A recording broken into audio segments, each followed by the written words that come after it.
Hey, and welcome back to Listen to This. This is episode 2, and we are on chapter 2 of Genesis. Yep, and we're going to be reading that out of the New Living Translation. And that one is, I think, pretty easy to actually have a good conversation in. So stick with us and let's get into it.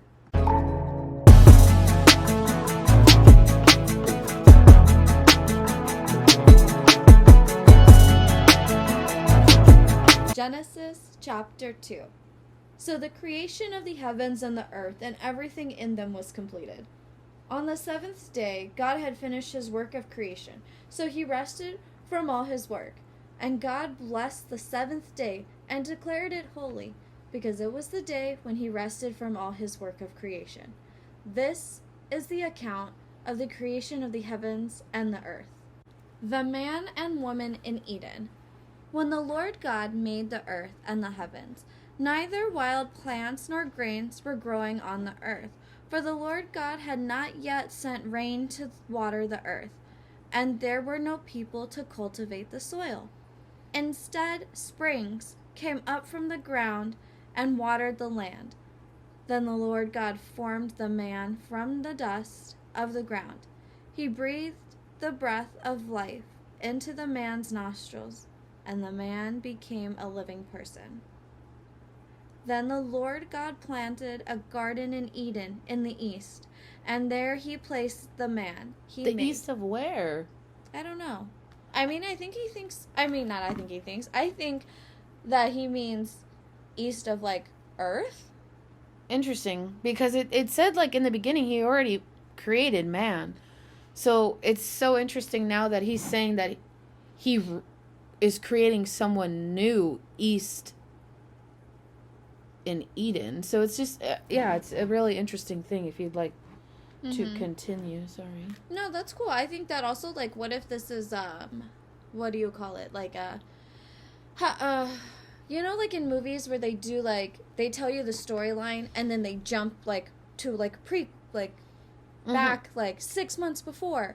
Is this kind of, what the start of the Bible is? Because we just read that there was people on the earth as soon as he made the animals and the fish and the birds and stuff, and he put people on there. So now he's saying that the earth has nothing but the plants, no grains or nothing, because it's not cultivated and there's no people. So is this a prequel to people, or I don't know, but definitely if you checked back in last week with Genesis 1, we did point that out. It was who was he talking to in Genesis 1:26, where he said, let us make man according to our own image.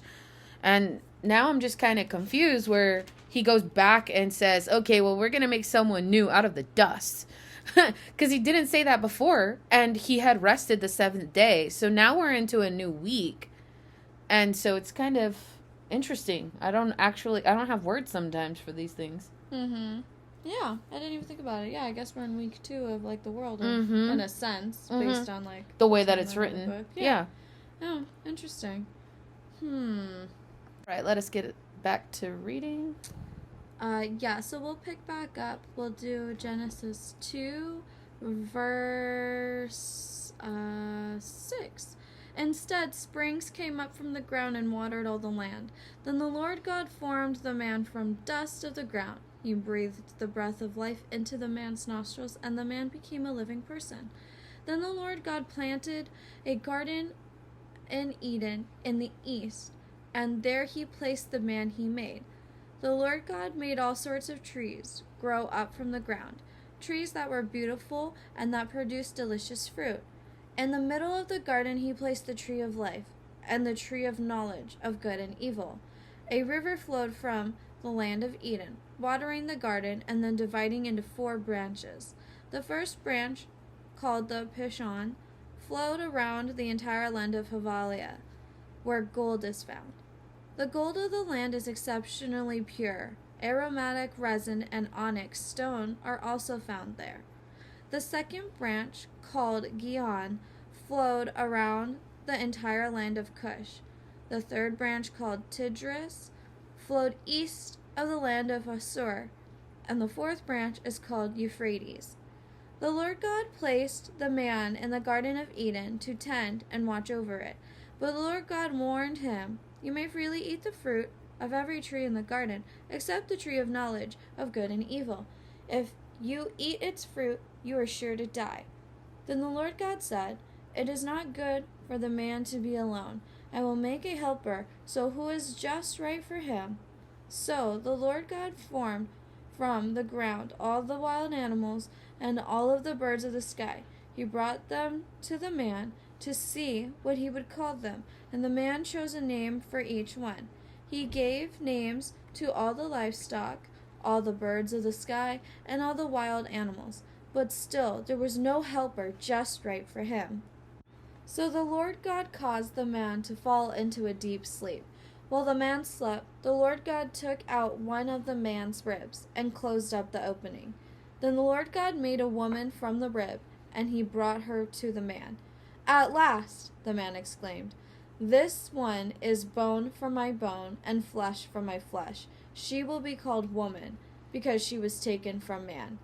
This explains why a man leaves his father and mother and is joined to his wife, and the two are united into one. Now the man and his wife were both naked, but they felt no shame. Yeah, so chapter 2 is interesting. Like I said, I think that the perspective, from what I got in the storyline, is like, we read chapter 1 and it's like an overview of everything, like day 1, 2, 3, 4. And I think chapter 2 is more of like an in-depth view of what happened on that day. Like, yo, he made this guy, and then they made these things, and then he had to name all these things. Like, Interesting. yeah, I don't know. Because maybe that is why we don't have people on the earth. Or they don't get referenced at that point, but they are referenced in the beginning. Interesting.